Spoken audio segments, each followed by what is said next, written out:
It should come as no surprise that most teachers say that they are open to incorporating research-based strategies to improve student learning. Teaching is a caring profession, and teachers want to excel at their profession. At the same time, educational research is written in the language of the researcher and not in the form of practical, useful tips for classroom teachers. That makes the results of the research difficult to apply. Add to that the challenge of change. Many teachers believe, I've been doing it like this for years. Why should I change? In this case, change makes sense.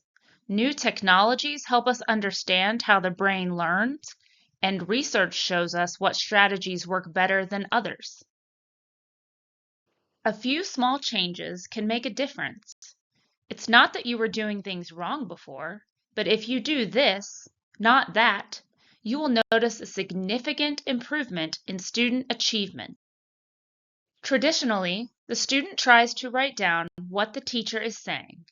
The challenge is that teachers talk faster than students write. Sometimes students miss the most important concepts, and because they are writing, they are not thinking about what the teacher is saying. Instead, try this. Share course content for 2 to 10 minutes, depending on the nature of the content, while asking students to engage in the discussion and ask questions. Then, pause and have students write down, retrieval from working memory, what they just learned. Walk around and check their progress.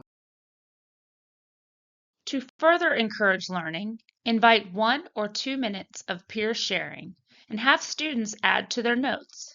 This process allows for thinking and discussion, which leads to learning that sticks.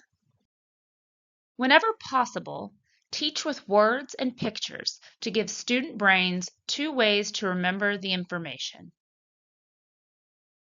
Studies show that adding visual aids, such as diagrams, graphs, or illustrations, reduces cognitive overload, making learning more effective.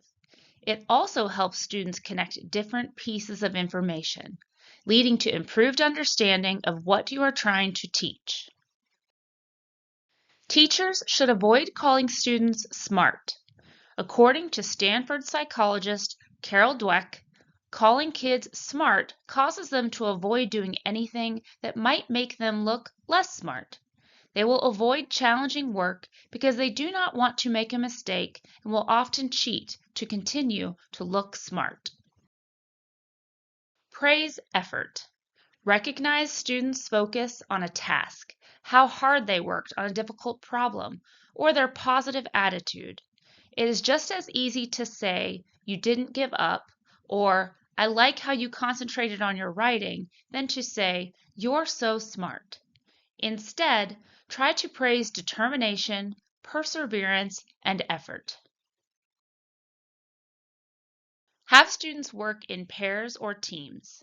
Students who work as part of a group typically achieve more than they do when working alone. Group work enhances communication and employability skills, and for most students, working with others is personally rewarding. An article in Edutopia that describes the research on drawing and memory puts it this way. Want students to remember something? Ask them to draw it. Have students draw maps, diagrams, or charts and summarize concepts with their drawings. Drawing is a powerful way to boost memory and recall.